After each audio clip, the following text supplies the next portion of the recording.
This is the podcast that we ask our guests from in front and behind the camera, how did they get their foot in the door? What was the key to unlocking their success? What's their story? Life moves pretty fast. If you don't stop and look around once in a while, you could miss it. Our guest today is a multi-Tony Award-winning actor who has his very own star on the Hollywood Walk of Fame. He's led movies such as Glory, The Cable Guy, and Godzilla. Two of his films have even been selected for the National Film Registry, The Lion King and Ferris Bueller's Day Off. We chat about losing roles to Schwarzenegger, working with Jim Carrey, his advice to struggling actors, and sharing the stage with his wife, Sara Jessica Parker. Our guest today is actor Matthew Broderick. Yep. I said it before and I'll say it again. Life moves pretty fast. You don't stop and look around once in a while, you could miss it. You started your career with a Neil Simon play, if I'm correct, Bright Beach Memoirs. I believe there's a story there as well that you went into audition for that. And correct me if I'm wrong, but you got that job and you also got a film job all in one day, and they were essentially two of your first jobs. Yeah. I had done an off-Broadway play, but that's all before that. I was auditioning for a play called Brighton Beach Memoirs. And I was sort of playing Neil Simon as a young, as a 15-year-old in Brooklyn. And, I'd heard of Neil Simon my whole life and somehow got this chance to be one of, I don't know how many people auditioning. And I remember meeting Neil Simon, the first time the second audition or the third audition, Neil Simon was there suddenly, watching. And that was the first time I saw him as even a human, not a idea or a writer of every comedy I had grew up on, basically. But then suddenly it's just this guy with glasses. And I read for him, then I read for the director, then I read for the two of them. And then the final audition, I was on a Broadway stage. They had us audition on stage, and Neil and the director were in the audience. And I finished my audition, and the director said, "Would you read this? There's a film script that we're about to do. Would you mind auditioning for it?" And I said, yeah, sure. Can I read it? And they said, well, just come read it out loud. And I said, well, I have an appointment. I can't wait around right now, but I could come back later. And they said, okay. And I got to take a look at the script before I auditioned for it. And I actually, if I'm remembering right, I lied because I wanted to have that extra time to get a little bit ahead. So I said, "Can I come at the end of the day because I have another appointment?" Yeah. So, oh wow, I was a crafty 20-year-old. And very crafty, very. yeah. I'm an actor myself, so I'm going to take that. I'm going to use that at some point. I'll come back later. It'll probably backfire on me. But Well, it was partly fear. I was so scared of auditioning. I just wanted a little time to, go out and get a coffee and come back. And they didn't care. Yeah. And so I read with the director. I read the movie script. Then I read for the play again because the guy playing my brother had showed up. And so I'd been there basically half a day or something. And then I was leaving the theater and the casting director said, well, you had a good day. And I said, did I get that movie? Because I had a feeling I might have got the movie because I don't know why, but because she said you had a good day. So I said, did I get the movie? And she said, you got both. Wow. But I'm not supposed to tell you that. So don't tell him that. You got both parts. So that's insane. I went from zero to a Broadway play with Neil Simon in my very first movie in one morning. That was a Um, pretty good day. I know it's probably not nice for other actors to hear that. I would be angry to hear that, but I was stunned by it,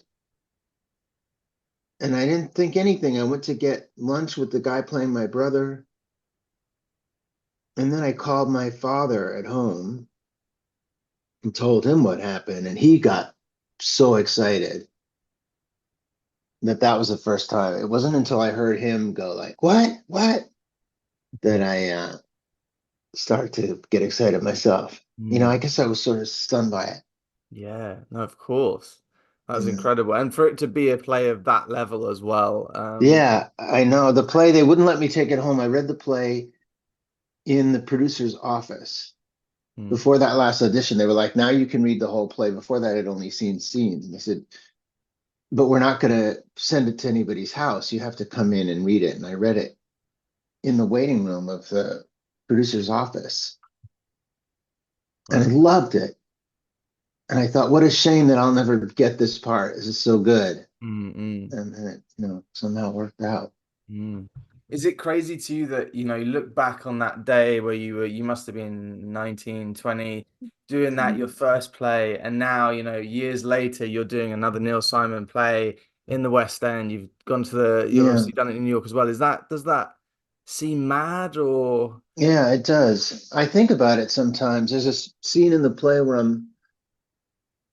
I lie down for a minute on the hotel bed, looking up at the ceiling, and there was a scene in Brighton Beach lying in bed because even if I wasn't in the scene, it was a family. I'd be in my bedroom just hanging out on. It was the way it was staged, so I spent a lot of time in this little bed.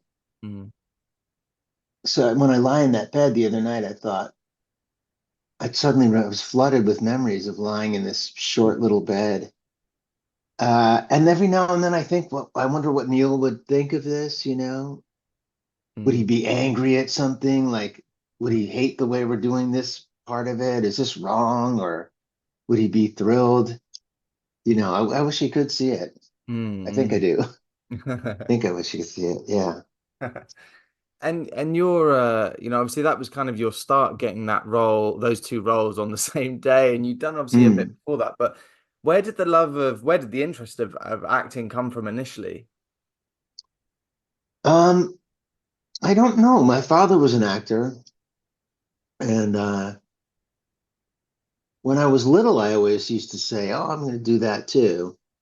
And but then when I wasn't little, I very much didn't want to be an actor. I got a chance to be in some play with him when I was about 8 or 9, and I was freaked out at even being suggested. I was like totally embarrassed by it and no interest in it. Mm, And but then sure enough, once I got to high school and there were auditions for plays, I kept looking at these lists, and the first year I didn't do it, and then my second year in school, I was like, what the hell? I'm going to audition for, Midsummer Night's Dream. It was.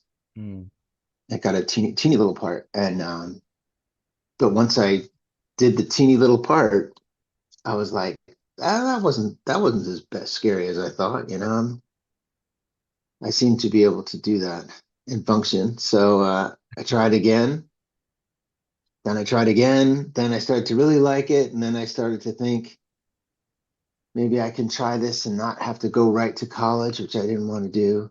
mm, So I just followed my nose, and here I am. mm. Yeah, well, it's an incredible career, and I don't want to, be the guy to be like, oh, I love your films, I love your Mm, performances, but I am that guy, and no, I've all grown right, up with your you're movies. allowed. But yeah, no, there's so many performances in there that I wish we had time Thank to you. talk about. But Oh, that's all right. talking about your sort of first was there a moment where, I mean, obviously getting that play and that film at one go must have been like boom. It feels like you've Yeah. got something there. But was there a project that felt like a game changer, like a shift? I mean, looking at your IMDb, and knowing your films, I'm thinking War Games must have been a pretty big deal when you got that. Yeah. Was it that? Was there a project that kind of felt like, oh, I'm in the right place here. I'm doing the right thing. Well, War Games was, yeah, I mean, War Games actually was made before the Neil Simon movie. Oh, wow. I got cast in the Neil Simon movie, and then meanwhile, it didn't shoot for 6 months or something. And I was also auditioning for War Games. No, no, I shot the Neil Simon thing first. I'm sorry. I was thinking, wow, Uh, that's a mad bit of trivia no, there. no. What is weird is War Games came before the play. Ah, right, okay. Like I shot the movie that the Neil Simon movie was shooting right away. That's why I think I got cast. They were like Ah, in a wow. hurry. Mm-mm. And I shot that. And while I was shooting that, I was auditioning for War Games. Mm. And War Games, which probably wasn't all that interested in me, now I was like the guy who's going to be in the Neil Simon movie and the Neil Simon play. So suddenly they were a little more interested. So, that's what happens. Mm. Then you get that part. It's much easier to get that part because you got the other one. Yeah, of course, of Even course. though nobody has seen anything, it It's all a just sounds promise. better. Yeah. Yeah, they're like, oh, there's something coming. Um, Right. If you could just keep going and nobody ever see anything, it would be much easier. you could, I wish you could do that. I mean, maybe you could do it a little bit more back then. Now it's like everything's Yeah. on the internet and Yeah. It's true. you Yeah. can't get away with it. I would definitely lie and say I've got this huge film coming out. And it might work for a bit, but Yeah. and I'm sure, and I don't really want to talk about Ferris Bueller's Day Off. It is an Mm, incredible film, and I love it. And but mm. I'm sure you're bored to tears of No, talking about it. well, Um, you know. but is it funny? I saw an interview, and I think it was 10 years after it came out, and you were chatting about how it's amazing that people are still talking about it 10 years later, and now Right. that's an old interview, and now Yeah. we're talking about it, and it's 38 years ago. I think Is 37 it? years ago Yeah. now. Oh, Do God. did you have any inkling that it would have that sort of staying Mm. power? No, no, certainly not. I don't think anybody did. Not many Um, films do have that. I mean, it's incredible. no, no, and at the time, John Hughes films, it was even you might think, oh, these are going to be dated because they're so much about right now and Mm, the 80s and the music. Like he was so of his moment that in some ways I would have thought maybe it wouldn't translate to the future so well. mm. Well, I'm totally wrong, but um, I guess even though everything changes, there's some universals about you know young young people that he really understood. That translates 40 years later or whatever it is. I mean, people relate to Ferris and his friend and his girlfriend and his sister and the principal and they just really do. Mm. And Breakfast Club or Yeah, I some mean, yeah, I mean they I think they kind of he was very special, John Hughes. mm, But I think at the time everybody thought, oh, he's just right now. This won't mm. hold up. He's done, yeah, he's one of those guys that's done so. I mean, Home Alone as well, which has become Yeah, one of the biggest holiday classics. It's crazy. yeah, it's brilliant. Absolutely brilliant. And it's funny, isn't it, with films? I guess when you do a film, you never really know where it's going to go or what's going to happen. And sometimes you might have an inkling of if it's good. But one of the other ones that springs to mind, and it is one of my favorites, is Cable Guy, which Mm, has built this huge cult following. And it's like this sort of I don't know because when it came out, I was quite young, so I don't remember it coming out. But I know that the love for it has grown and grown and grown, and it's now almost up there with Ferris Bueller in terms of mm. people quoting it and things like that. Um, working on something like Cable Guy, was that because it is a wild film as well. The script must have been pretty mad to Yeah, read. Um, yeah. was that a lot of fun doing that movie? It was fun. Yeah, I had no idea how that would turn out. I don't really know how any of them will come out. I enjoyed Jim a lot. He was very funny, obviously, and also like interested in everything and just a good guy to hang out with and Mm. chat with. And Judd Apatow, who wrote it, I got to know, and Ben, of course, who Ben Stiller Ben, directed it, didn't he? he directed it, yeah, Yeah, yeah. and I've worked with him since then, and he's a wonderful director. And yeah, that movie was like, I think the original script had been probably like a pretty, kind of a Hollywoody comedy. You know, I think it was Chris Farley originally was supposed to be the Cable Guy, I think. But then it got into a kind of art mood. I Mm. think Ben and Judd, and I wasn't involved in that, but it took a much darker.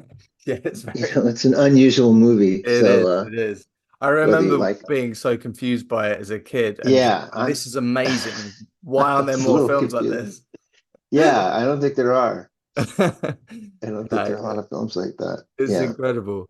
Um, yeah. do you, I mean, there must be roles that come and go, ones that you nearly got, ones that you didn't do because it wasn't the right time schedule wise. Are there any, I mean, I've heard rumors and I've looked it up, but I don't know, are there any sort of big films that you came close to and you thought, oh, I'm not sure about that and it didn't happen? I mean, I have a list here and I don't know how true any of them are. Hmm. But I just thought it was quite interesting. Can I, if I ask you if any of this is true? Um, Yeah, you can ask me. I don't. I'll either tell you or I won't know. One of the ones was Total Recall that you were almost Yeah, casting. that's true, Wow, and that was for and that's Arnold's true. role. Yeah, of course, naturally. Yeah. And actually, yeah. Do Um, you normally clash with castings with Arnold? Is that a typical I thing? can't say normally, no, but yeah, it was. I think Peter Weir was directing it, or an Australian very great director too. And I think that version ended up being Patrick Swayze. Oh, wow. And then they were either getting ready to start and their funding, something didn't work. It didn't happen. So years passed and it was redeveloped for Arnold Schwarzenegger. So it's not quite like it went from me to Arnold. It went from me to, I think, to Patrick Swayze, then to Yeah. Arnold. And also the version I read was much, the story of that is when you meet the guy, you have absolutely no idea that he's a Mm. assassin or a spy, whatever he is. I forgot It what he makes a little was. bit more sense that it wouldn't be Arnold, to be honest. No, it was supposed to be somebody you think is just working in an office. Yeah, That was yeah, the point of the original. Whereas Arnold maybe didn't suit that part as much as after he starts to remember, he makes more sense. yeah, yeah. That's Yeah, so funny. Another one was you were possibly going to be Batman at one point. Is that true? I've never heard that. That I don't think. I don't think that's true. I'm telling you new information. I'm telling you, if the internet says it, it must be true. Okay, maybe it is. Never approached. Oh, okay. And then the last one would be Point Break. Point Break, yes, I think that's true. It's a long time ago, but as memory serves, yeah. Wow. I guess there's an association with me and Patrick Swayze, maybe. Yeah, mate. Yeah. There's a link there for sure. I thank Um, you for humoring me with this. I find it really fascinating. Um, yeah, the kind of it's like sliding door moments, isn't it? With I know. must be a lot of that in your career and Yeah, there is. You can really drive yourself mad with it. yeah, yeah. Check out the Patreon at patreon.com/life and film, where you'll get episodes early and uncut, amongst other treats. And don't forget to follow us on Spotify and Apple Podcasts. If you enjoy this episode, please leave us a positive rating. Add us on Instagram, Twitter, TikTok, at Life in Film Pod, and find our video episodes on YouTube by searching Elliot James Langridge Life in Film. Essentially, please like and subscribe everything. It makes a huge difference. Thank you. This podcast is sponsored by Betterhelp. Do you work in the film industry? Are you freelance? Or perhaps you have a 9 to 5? No matter what you do, mental health affects us all. I struggled early on in my career with the uncertainty of if and when I would ever work again, struggling to pay my bills, or simply with anxiety. Don't know about you, but being an actor, it's very important for me to maintain structure in the downtimes, and I found not only exercise, but talking to someone for me was a game changer. And so Life in Film has partnered with BetterHelp to provide you with access to the largest online therapy service in the world. And it can all be done from the comfort of your own home, from a phone, tablet or laptop. No commute, cutting down travel costs, and most importantly, it's affordable. With over 1,000 therapists in the UK, BetterHelp can provide access to mental health professionals with a wide variety of expertise in mental health. If you need someone to talk to and you're thinking of giving therapy a go, BetterHelp is a great option. And being a listener of the podcast, you get 10% off. That's 10% off your first month at betterhelp.com/lifeinfilm. That's betterhelp.com/lifeinfilm. And back to the show. In terms of, over the years, all these amazing projects that you've done, and is there a piece of advice that you would give to actors trying to sort of get their foot in the door? I'm basically asking you give me some advice, but how as a, when you were a young actor coming into the industry, any sort of advice you'd give to an actor trying to get their foot in the door? Yeah. Boy, I wish I knew, you have to, I don't know much about how it all, now that I see with my friends and children of my friends, and there's all this self-taping now, so it's a little bit different than when I started. I would go into a room and I would get to know a certain casting director after a while, and I don't know if you guys still do that. This just sending in self-tapes, it seems so foreign to me and hard. There's no But I chance to think, sort of communicate and right. create a rapport, which Yes, exactly. Yeah, that's how I got parts. I feel like it wasn't just that how I read, it was like how I was in the room, or how they could say, oh, well, he wasn't that good, but I think we could get him to be good. But anyway, I think you take whatever opportunity is around you, an acting class, or a group at school, or whatever, play, movie, TV, anything. And you just kind of keep at it, and hopefully you have enough to build on, that it starts to build on itself. Like, you start to know the people who are in that little independent whatever all go on to do other things, and if a couple of them have some success and remember you, and you gradually become part of so you're not just out in the air by yourself. You need you need some connections to other people who are doing it. Definitely. And then you need luck and perseverance, and I don't know what the secret of it is, but it is one of those things that the last 5 years I haven't got jobs through auditions. I've got them through either working with someone, or it's a producer that you've already worked with, or a director. yeah, And just as you always. say, it's a connections thing, and it's a Yeah. hard question, because someone asked me, and I haven't done barely anything, but if someone asked me, I wouldn't know, because the game has changed even since when I started. So Yeah. it is a tricky one, but we have a lot of actors that listen to this podcast, so I always try and Yeah. ask. Well, for me, it was I took an acting class, and I got to know people in that class, and then you go get drinks at a place where other actors are, and somehow somebody who you went to school with, somebody dropped out of something happens. Yeah. Yeah, that's And great advice. No, it's great advice. yeah. Um, and I mean, over the years, you've worked with some big names and great directors, and over the years, become a name yourself.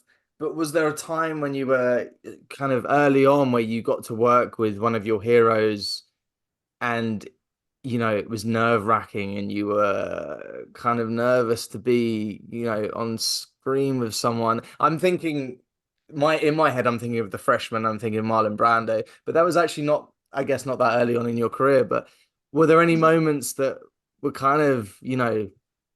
stressed out? Yeah. Well, that was the biggest of that. I mean, the first movie I did had Jason Robards and Donald Sutherland and Marsha Mason. Yeah, of So course. Yeah. even then I was like, oh, what the hell am I doing here, And but they were so nice to me, Jason particularly. Hmm. So that makes it easier. And I worked with Sean Connery and Dustin Hoffman in a movie, which didn't turn out very well, but that was very intimidating to meet the Hmm. two of them. Uh, but probably the granddaddy of fear of meeting somebody was, I guess, was Marlon Brando. Yeah, Yeah. uh, with Mel Brooks being right up there. Yeah, well, the Freshman, we all were like that though. Me and Bruno Kirby, an actor in it, who was in love with Marlon Brando. Hmm. And we got there to rehearse to Toronto, and we went to the director's apartment, and we had scripts. I think Penelope Ann Miller and me and Bruno. I think that was it. And we knew Marlon was coming later that afternoon, to rehearse. Oh God. And so everybody's making small talk, but really, it was like people getting ready to jump out of a plane into a battle. Like there was a lot of tension in the air. Yeah, yeah, I can imagine. And sure enough, the bell rang, we were like, oh, okay, let's go get the door. And Wow. open the door, and there's Marlon Brando on his knees because he's apologetic that he's a little bit late, So he's doing like a gag that Oh he's like, wow. I'm sorry, I'm sorry. I'm like, that's okay, that's okay. Oh my And God. yeah, he had sunglasses and I think like a kind of a sweatsuit on, Yeah. like a tracksuit. And I never really got fully calm around him. I don't think for the months I worked with him, I was always a little like, yeah. Can I get you Yeah. something? Um, but he was very nice to all of us. Like he was very friendly and didn't want to be treated at all like a god, Hmm.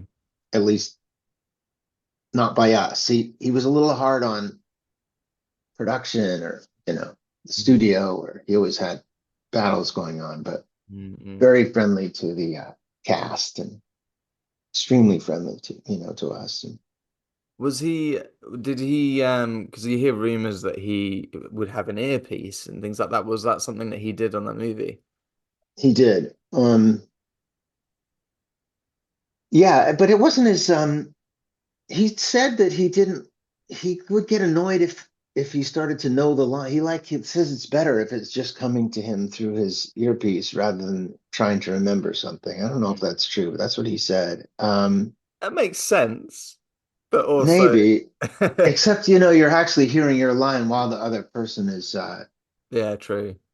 so that's a little weird. But the weird as it is, it certainly didn't make him. I mean, he's absolutely great always. Mm-hmm. So whatever worked for him. And uh, but it's not like he just put his earpiece in and didn't bother with anything. Like he rehearsed all that stuff. He had ideas about the script. He was always in touch with the director, saying, "I don't think I should do this. I think I should say this." And he was very much like working on it. He wasn't just phoning it in with his earpiece or anything like that. Mm-hmm. Wow, what an Yeah, experience that is. yeah, Um, incredible. and I saw Matthew's play, and it was wonderful. Such a good atmosphere and absolutely packed. And I was just saying to you, like, how was the run going? And Mm, you obviously did it in Broadway the year before. right. Yeah. And but it's very nice to get another little chance to do it again. And because it was only like 3 months in New York or something, or 4 months, and same length as here. But it's nice to see it with a different audience. They laugh at slightly different things, and but and we get to be in London, which is fun for us. Mm. And but yeah, and I was saying that the show really started in Boston right before the pandemic, and then right on our way to New York, everything shut down. So we kind of been this show's been around. We've been doing it for 5 years, like most of the time not doing anything, but it's been a long association, but it's really it's a lovely show to do. How was it coming over to England? And you say obviously the audiences vary a little bit from New York to London. And Hmm. was there any sort of changes to the play at all, or was it the same show that you were doing over there as well? That's the same. I can't remember. I'm trying to remember if we changed any. There's such teeny little changes. Even in New York, we made just things that people don't remember anymore sometimes. Or there's one line in this. Only I think only one line that Sarah Jessica has a line where she says, they're going to tear down soon. They'll tear down the plaza, and all that'll be left is a great one tree and a enormous A&P, which is a famous market. A&P, like a Mm. supermarket. So we had to. Nobody here knew what A&P was, so Oh yeah, of we course. changed it to. Yeah, so we changed it to supermarket, which probably nobody knows what that means either. I don't know. But in New York, nobody knew what an A&P was anyway. But in Oh. 1968, they did. So Well, you no, know. the play's really interesting. I don't want to give it away to anyone that hasn't seen it yet that's going to go and see it, Mhm. but essentially it's three different couples and you and Jessica Sarah Parker I can my Sarah dyslexia Jessica Parker. Sarah Jessica Parker Yeah, play these three couples, so you really get to sort of play with these different characters and right. it looked like you were having a lot of fun with those different characters. Oh, good. I hope it didn't look like we're having too much fun. Yeah, it's very nice to be able to get to switch it up so much. We don't have to. None of the plays are very long. They just sort of. The first one is the longest and the most serious. But if you're getting tired of that one, you get to start thinking about the other one, and it's fun to have three. I have three wigs, Mm. three outfits. Um, it's pretty nice to play such three different people. I love the second one was my favorite, I think, and Oh, your outfit and your shoes that you were sliding yes, my places. slippery shoes. Yeah, Slippery shoes. my church's shoes. Yeah. That's what they And are. I heard a story about that there was one night, and I don't know if this was Broadway or if it was in London, where the final segment of the play where you go to try and knock down the door and you can't get through because your daughter's Mm, in there and she's getting married and she doesn't want to come out. And mm. essentially one night the door just opened. Is Yeah, this something that actually happened? yeah. It was actually opening night. Oh wow. Yeah, opening night on Broadway. Yeah, the whole story is that we can't get in to get our daughter out of the bathroom to get married. That's the beginning and the end of the problem of the play. Hmm. And at one point, I'm supposed to smash my body into the door to try to get in, and I hurt my shoulder. What's supposed to happen. But I did my usual running into to knock the door down, and it just opened right up. So There's not I much was you can just do to get around that either. That's kind of no, no, no, no. There's nothing. I mean, I was just in the bathroom, and the woman who plays our daughter was not yet there, or I mean, like there's nobody in there, and if there was somebody in there, it would be, I guess the play would be over. She would go get married, so there was nothing to do, but kind of crawl back out of the bathroom, close the door, and yeah. pretend that hadn't happened. I don't remember what. jokes we made, but the audience was, Mm. explosive laughing. Wow, on the Yeah. first night as well. That's kind of mad. The first night, all your friends are there, the press, everything. Yeah. And it went Mm. really disastrously wrong. And it intrigues me. Obviously, yourself and Jessica Sarah Parker are married in real life, and then now in this play, obviously playing a Sarah married Jessica, you're Sarah going Jessica Sarah, Parker. I'm only correcting you so you don't have to listen to it and go, Sarah what's Jessica wrong with me? Parker. Yeah. Sorry, my dyslexia. I know exactly who Sarah Jessica Parker is. I just don't know why I'm getting the wrong way around. My girlfriend will laugh at me when she hears this. Yeah. But My wife will not laugh at me if I did that. So, you corrected me. You did the right thing. You did the right thing. okay. But getting to actually play each other's wife and husband on stage, is that a strange dynamic to do it as a kind of, make believe? Yeah, I mean, we kind of never thought of it as some people, I've done interviews where somebody's like, is this a way to explore your marriage or something, which we never thought of it that way, their characters written by Neil Simon, and we thought it was a good play for the two of us. But that said, we are playing three different versions of marriage, and you can't help but think about it. Am I like this one? Or am I more like this guy, the asshole in the first one, or the Yeah. show business guy in this? I don't know who I am. But we seem to keep it very professional, and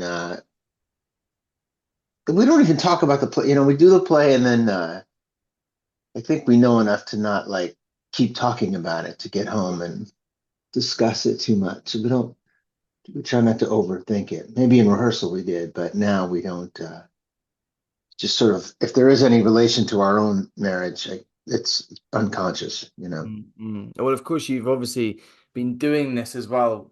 As you say, it was before the pandemic, it was meant to happen. So this whole project's been in your mind for so long. I mean, you can't go Yeah. home at the end of the day and be still No. talking about it. I think you'd go a bit Too mad. much. Yeah, Too too much. much. Too much Plaza Suite. Yeah. Of course.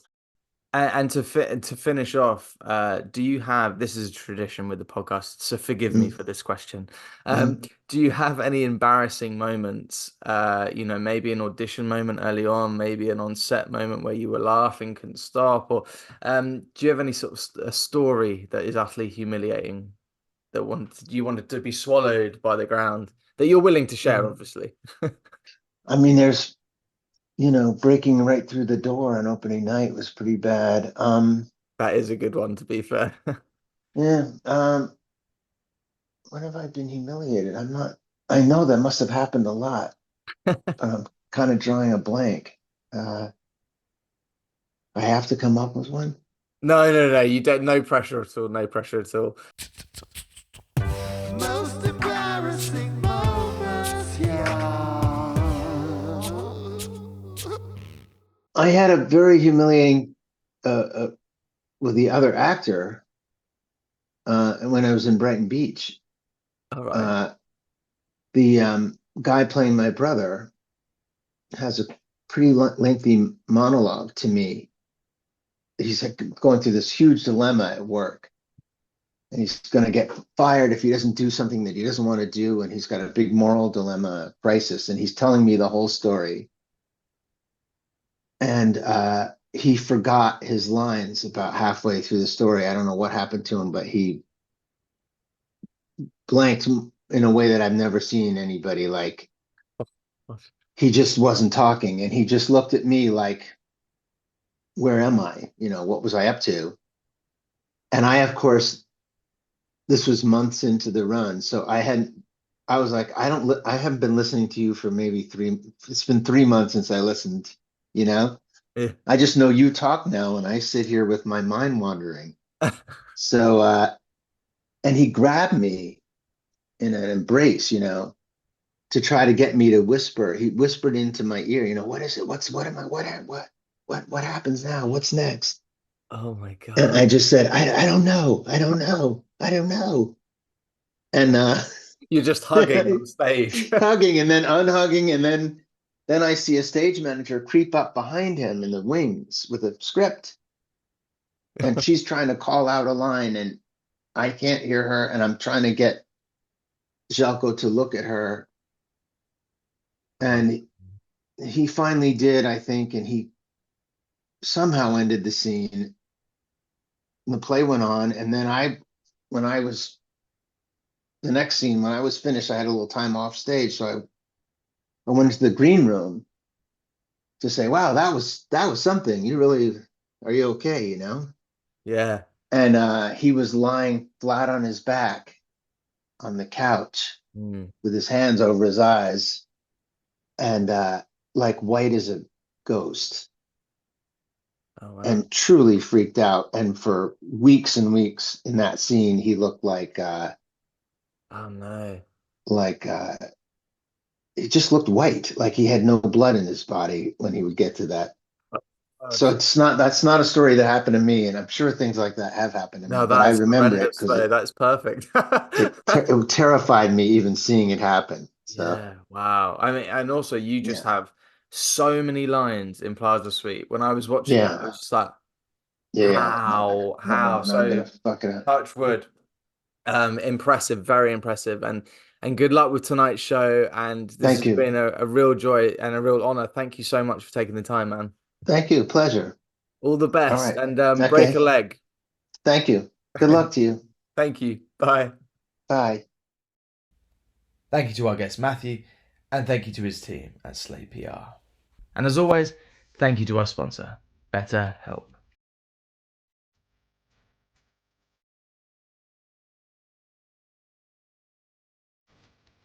You're still here? It's over.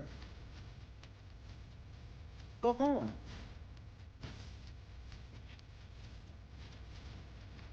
Go.